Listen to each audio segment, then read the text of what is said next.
Mucho gusto que estén hoy en la mesa de Despierta.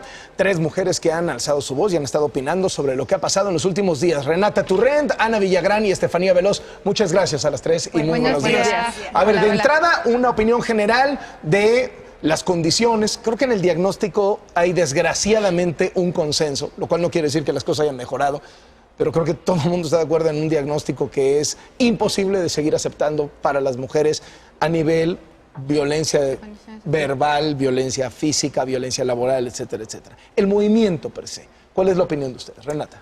Yo quisiera empezar diciendo que creo que hay que entender, como bien dices, ya me salto el diagnóstico, pero creo que me gustaría empezar diciendo que el contexto en el que se genera este movimiento feminista sí tiene que ver con la situación política que estamos viviendo en el país.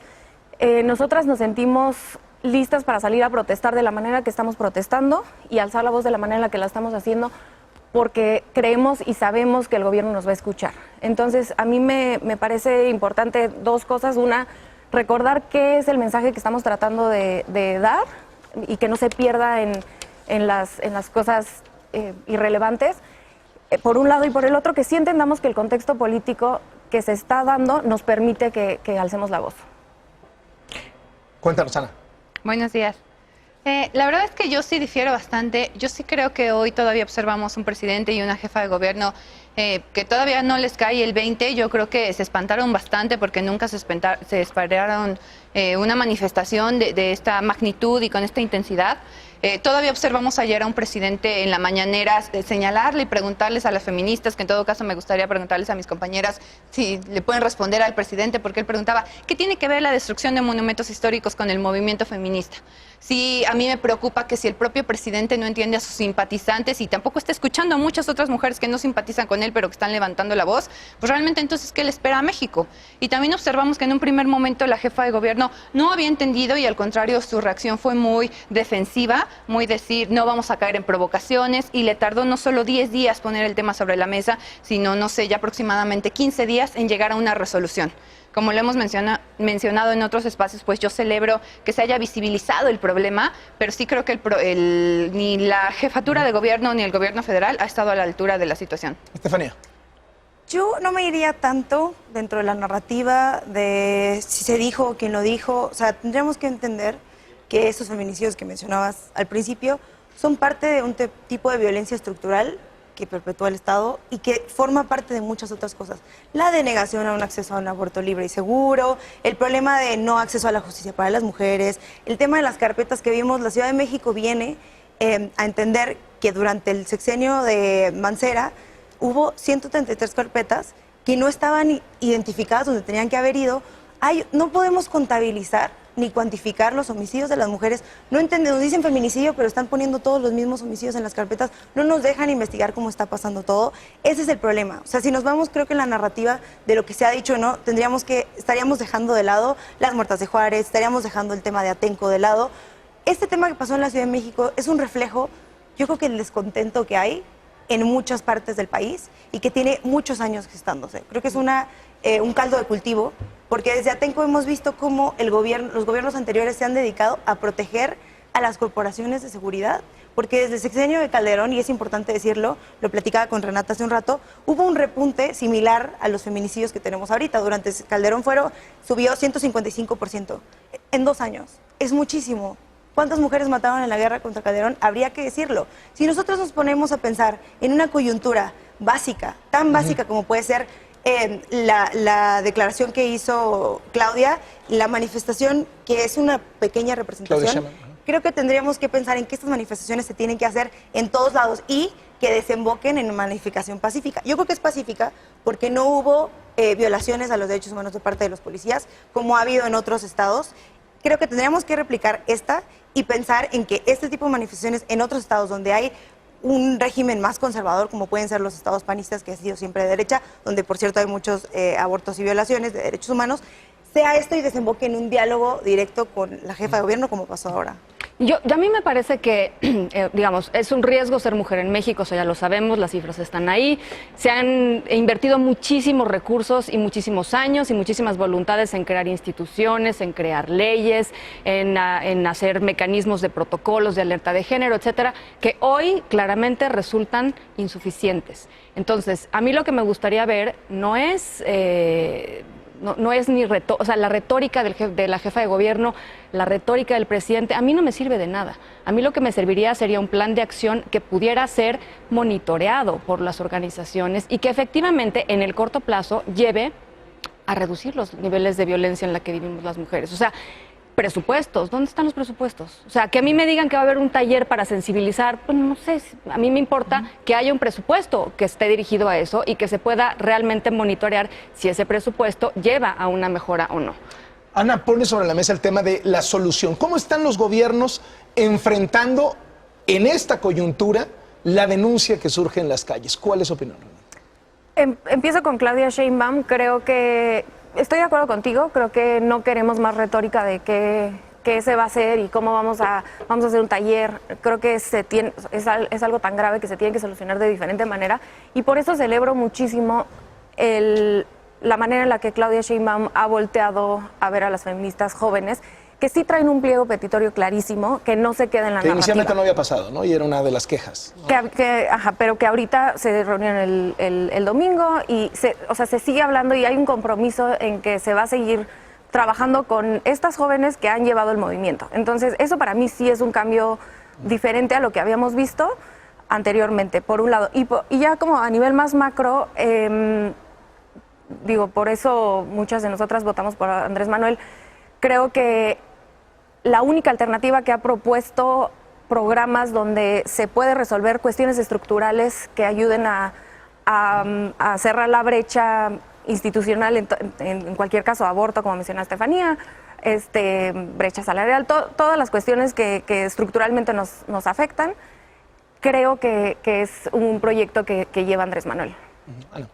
A mí me parece que no pueden estar tan abstraídas en su propio movimiento y convicción, que yo les digo es súper válida y me parece que como mujeres jóvenes la compartimos, aunque no analizamos los problemas de la misma manera, y no estar escuchando lo grave de que el presidente, por ejemplo, ayer nuevamente salga a decir que en el país la gente está feliz, porque si ustedes tienen un presidente y están consecuentando esa clase de discursos donde... Entonces, al parecer, parece que López Obrador no las escuchó. O sea, y no las escuchó el domingo y tampoco las está escuchando hoy y tampoco está entendiendo lo que las mujeres del país lo está pidiendo. Y no solo lo digo por López Obrador, porque como yo lo decía ayer, el que se reúna con las feministas está increíble. Qué bueno que por fin lo está haciendo. Pero eso no representan todas las mujeres mexicanas. Y en todo caso no se está traduciendo en acciones donde en la vida cotidiana, tu mamá, mi tía, tu hermana, nuestras mejores amigas, nuestras abuelas, se sientan realmente seguras en la calle. O sea, estas reuniones con feministas, por supuesto que vale la pena y va a abonar, pero no es la solución. La solución tendría que ser una visión de Estado real y concreta donde todos los actores de gobierno se comprometan. Y es algo que no están haciendo y la 4T tampoco lo está entendiendo. A ver, yo creo que una visión real no se construye desde arriba, sino se construye con las bases. Yo tuve la oportunidad de ir a una reunión ayer donde precisamente se planteaba el pliego petitorio, que por cierto es en el que las reuniones quizá no siempre funcionan como deberían funcionar, pero sí sirve para ver que muchas de las personas que están en el movimiento feminista vienen de esta manera de luchar y de entender cómo funciona.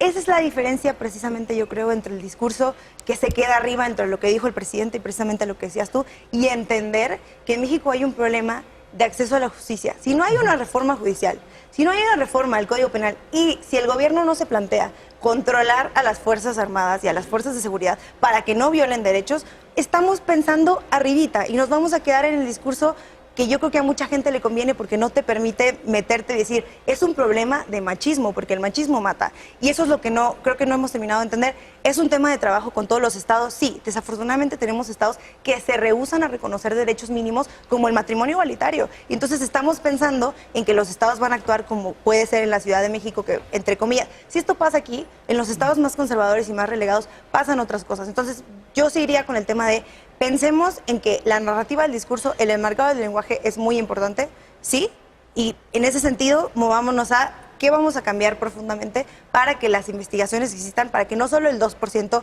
de las denuncias de violación se queden resueltas en investigación, porque 2% es muy poco. Sí, yo creo que lo han tocado las tres, el tema de las distintas responsabilidades, ¿no? Creo que ahí están. Tomamos el foco, por supuesto, en Claudia Sheinbaum, la jefa de gobierno, porque aquí fue la manifestación más visible, más notoria. Pero, ¿qué está pasando, por ejemplo, con los gobernadores? ¿Qué está pasando con las alertas de género que se dictaminan desde hace mucho tiempo y que no sirven para nada? No es un problema de la Ciudad de México. No es un problema si bien de la Ciudad a lo mejor de se ha México. recrudecido aquí, está por todo el país. No es un problema de la Ciudad de México y yo sí veo, la verdad, a una buena parte de los gobernadores echándose para atrás, ¿no? Volteando para miren a otro Claudia, lado miren a Claudia, ¿no? Claro, y eso también es violencia de género, porque entonces todos están asumiendo. Yo ayer también lo señalaba, creo que en la 4T muchos la están dejando sola.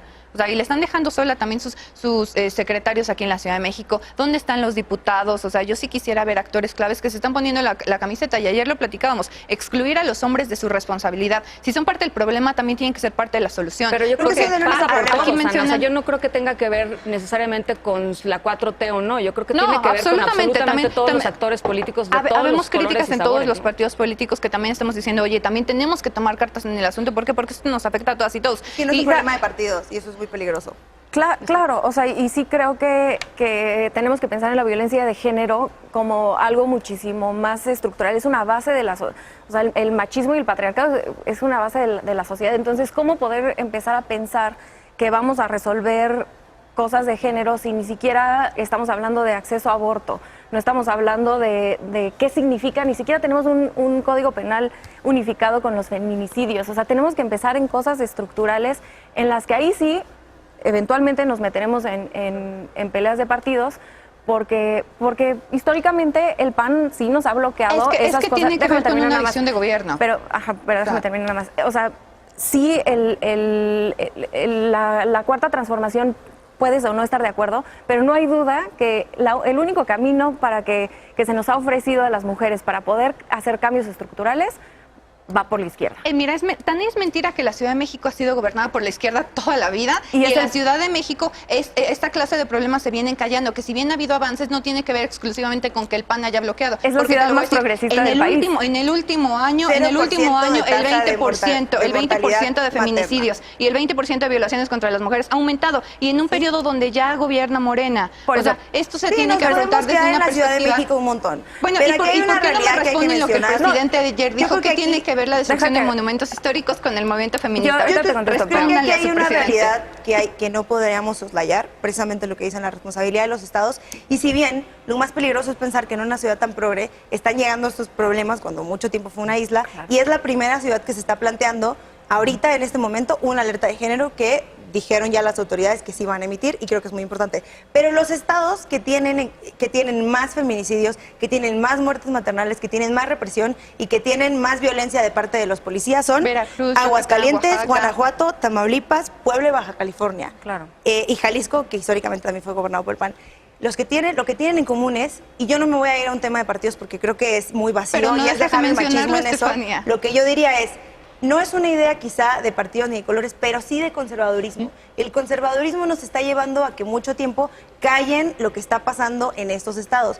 En México, y respondiendo a la pregunta, la primera parte es resolver el sistema judicial, entender cómo funciona el acceso a la justicia, la transición de la Procuraduría a la Fiscalía y la alerta de género, pero por mucho. Cualquier persona que se esté resistiendo a la alerta de género, entonces está del otro lado y está dejando el debate arriba. ¿Siente que el movimiento representa a todas las mujeres de México o la inmensa mayoría de las mujeres de México, el 80, 90% de las mujeres? No, por Bueno, supuesto que no. es un movimiento feminista, entonces yo creo que nos representa a las feministas, sí, sin duda. Y hay muchos feminismos, ¿no? Sí, por También. supuesto. Hay muchos feminismos, sí, creo que es una coalición de feminismos diverso, pero no puede representar, como cualquier movimiento, no puede representar exactamente a todas las mujeres. Hay muchísima internalización del machismo en muchas mujeres, desgraciadamente, que justo el feminismo está tratando de trabajar con estas internalizaciones.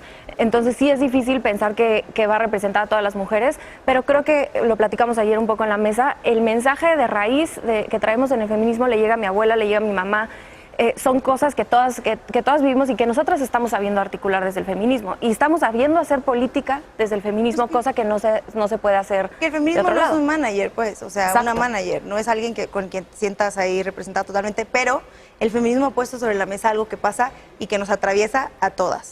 Hay Y ahí mínimos no comunes, y ahí hay no un mínimo común denominador, porque claramente hay distintas posturas Yo ahí que quisiera pasan el por la aborto. ideología y que pasan por yo no estoy a favor de la interrupción legal del embarazo, yo no estoy a favor del no sé. Yo quisiera Pero hay un añadir mínimo algo. común denominador, por ejemplo, que no nos maten. O sea, yo, por ejemplo, o sea, yo sí celebro que haya movimientos tan fuertes y que están levantando la voz, o sea, porque creo que en ese sentido sí nos representan a todas en cuanto a que la violencia no puede ser parte de nuestra vida cotidiana. Pero también tengo que señalar que no todas las feministas son abortistas y el feminismo no solo está peleando por el tema del embarazo. O sea, está peleando por el desarrollo de la mujer en la economía, en la política, en la educación, en la ciencia. O sea, el feminismo tiene que abarcar a todo eso y no todas las mujeres se sienten representadas por la violencia que se generó con esto, que si bien les dije, es bueno, pero, o sea, las dueñas de los establecimientos que fueron O sea, sí dañados, fue que violencia. son medianas y pequeñas empresarias, no son representadas por ejemplo, las que se manifestaron el viernes. Hay muchas mujeres que han levantado la voz en redes sociales y han dicho, eso a mí no me representa. Respaldo quizá parte, o sea, lo que las lleva a manifestarse, pero quizá tampoco de esa manera. Y también no se vale que nos excluyan como a las que no estamos dispuestas a ponernos la pañoleta verde, porque tenemos otro sistema de creencias y esas mujeres también tienen que ser representadas. Y a mí sí me gustaría una jefa de gobierno que nos esté escuchando a todas y no solo a las que encabezan Y el movimiento. sí nos está escuchando a todas. Te digo que Yo espero que sí, porque la abre patriota excluye mucho. no sabemos eso, porque el foro sí Sí, se abre tienes a... No, porque no sabemos cómo se van a llevar los foros. Y lo que se dice es que van a haber foros abiertos para quien quiera participar. Entonces ahí cabes tú, quepo yo, cabemos todas. Espero que sí. Pero nada más para contestar lo del aborto, sí hay una cuestión ahí de acceso a derechos que es incongruente, ¿no? O sea, ¿cómo El tema vas a de hacer... poder Déjame acabar, decidir, por favor, no, déjame acabar. nadie lo pone en cuestión. ¿Cómo vas a ser feminista y estar a favor de las mujeres y querer bloquear la decisión de una mujer a planear su vida? Sí, y pero el no dije acceso? eso. Pues sí, No, dijiste que yo el creo aborto... que y el feminismo habemos no. muchas mujeres Es que estamos a favor de estar decidir, pero no pensando- estamos a favor del aborto y eso no me hace no feminista. Ok, yo creo que pensar en que cualquier persona, como tú dices, un piso parejo, cualquier mujer que esté dispuesta a ver a una mujer en prisión 21 años por decir sobre su cuerpo, creo que ya no está entendiendo el mensaje del feminismo, porque el mensaje del feminismo es entender una variedad de desigualdades grande. A mí lo que me parecería importante decir es que el feminismo hay espacios para todas, en las marchas se ve que pueden ir. No hay un tema de, mira, tú no, si no traes pañuelo no puedes ir, lo que sea. Es peligroso diluir el mensaje entre, ay, es que yo sí me gusta estas partes del feminismo, pero estas no, y está bien, no pasa nada. Lo peligroso es hablar del feminismo desde un espacio de representación. En el movimiento lo hemos hecho incluso con compañeras que son representantes aliadas, que son de Morena, de otros partidos, decirles, a ver, tú tienes tu foro, tú eres autoridad en este momento, tú estás tomando decisiones, eres representante popular, tú me tienes que dar espacios a mí, tú me tienes que garantizar a mí qué está pasando, no te tengo que discutir contigo si estás de acuerdo o no, porque tú ahorita tienes una responsabilidad conmigo arriba, esa es la diferencia. Entonces, en ese sentido yo diría, plantémonos un espacio en el que las personas que tienen un coto de poder pequeño o grande, como puede ser una concejalía, discutan en los espacios donde sí pueden tomar decisiones y permitan que la discusión entre las instituciones bilateral sea entre personas que vienen de la sociedad civil, que vienen de los movimientos, con las autoridades. Que sea un tema de igual en ese sentido, pero no de competencia directa entre a ver quién es más feminista o no y a ver Claro, si me no, siento no, representada o por no. supuesto, no, Porque de creo eso que no eso se daña trata. mucho el entendimiento atacarnos de entre nosotros también daña. olvidarnos que hay mujeres que matan, al día en México matan a una mujer 9 de cada cada 10. hora y media. Y eso no Y se nos puede ir. violan 50 al día, exacto. Claro. Y esas Sí. son las cosas que tenemos que caminar juntas. Si una mujer no se siente representada por el movimiento, ¿es porque ha internalizado el machismo? No necesariamente creo. Creo que no necesariamente. Hay casos así, sí. Ay, casi me caigo. Pero no creo que necesariamente. Hay gente que tiene otro sistema de valores o no tiene interés en esta lucha y es perfectamente válido. Pero nuestra lucha sí incluye a todas las mujeres. A mí me Claro. parece que es porque, o sea, de entrada a respaldar a Estefanía, que esto de primer momento se trata de no atacarnos entre nosotras, y también el tema de que yo creo que las mujeres viven y vivimos con miedo. O sea, yo creo que la mayoría de las mujeres que no se atreven a decir, oye, ¿sabes qué? Ayer mi padrastro me violó, ayer... o sea, entre universitarias se da mucho que tu asesor de tesis te coquetea, oye, ayer mi jefe me pidió que me quedara más tarde, o sea, esta clase de casos que digo, nos tenemos que concentrar en la vida cotidiana y no solo en la experiencia de una visión muy válida de un movimiento feminista. Yo creo que sí es lo que viven las mujeres, que tenemos miedo. O sea, y ahí también, o sea, sí, el cambio tiene que ser estructural de las instituciones y por eso lo digo, esto tiene que abarcar absolutamente todas las secretarías de Estado. También observo, por ejemplo, en la Ciudad de México, alcaldes muy cómodos, alcaldes que ya venían gobernando desde el trienio pasado y que ahora tienen la mayoría con Morena. O sea, yo sí observaría que si un gobierno de izquierda está tan poderoso en la izquierda, pues que realmente escuche a sus simpatizantes, porque ahorita los veo muy calladitos. Es que yo veo muy cómodos a todos, pues. Sí. O sea, yo no es cosa de hace poco, ¿no? Yo veo muy cómodos a todos. Déjate pregunto algo, Ana, y a todas. ¿Cómo han visto la reacción de los hombres? Pues están espantados. Es muy diversa, están asustados, creo que no entienden muchas cosas porque simplemente no lo ven, no lo han vivido. Creen que a veces se exagera desde la perspectiva. Pero yo creo que en este caso a los hombres les toca pues, echarse un paso para atrás y escuchar y ver simplemente. Pero sí creo que hay una reacción de una buena parte de la población agresiva incluso con las demandas más básicas de las mujeres. Y de resistencia, mucha violencia. Yo aprovecharía el espacio, creo que lo platicábamos, una de las grandes tareas del feminismo y de las personas que nos hemos entendido, el feminismo avanza yo creo, de tratar de meter el mensaje justo, de entender cómo vivimos las mujeres, incluso las mismas mujeres que se niegan, porque es doloroso, a ver la realidad en la que estamos viviendo. Yo diría, investiguemos o analicemos, tratemos de identificar las verdaderas personas que son aliadas en este movimiento.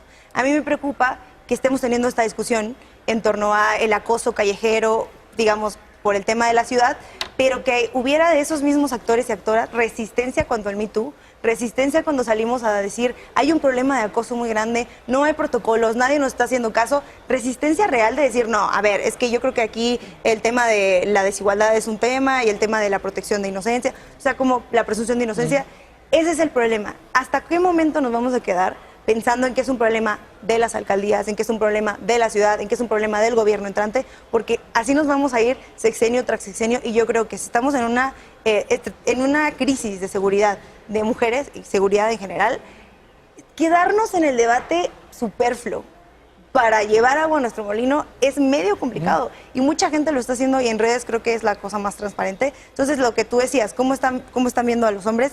Eso, viendo por dónde le doy, que no me lleva tanto, pero que al mismo tiempo me beneficie, sin terminando de entender que hay una responsabilidad muy grande que atraviesa educación desde casa y educación en los espacios públicos. Claro, y que es obvia la resistencia, ¿no? Si en realidad es que a final de cuentas nuestro movimiento lucha para que el patriarcado se caiga. Así lo definimos. O sea, la lucha del feminismo últimamente es para cambiar las estructuras patriarcales que nos oprimen. ¿Y por qué quienes se benefician de ese sistema patriarcal no lo van a querer? No, claro que no lo quieren ver caído. Claro. Y puedes pensar racionalmente, bueno, sí, es injusto y todas estas cosas, pero de inicio entiendo, obviamente no lo justifico, y mucho menos la violencia que nos ha tocado vivir en redes de la resistencia de los hombres, pero bueno, es entendible que, claro, que pues es que se han beneficiado desde el inicio de las sociedades, no lo van a dejar caer tan fácil. Muchísimas gracias por haber venido. Un gusto haber conversado con ustedes. Muchas gracias. Vamos.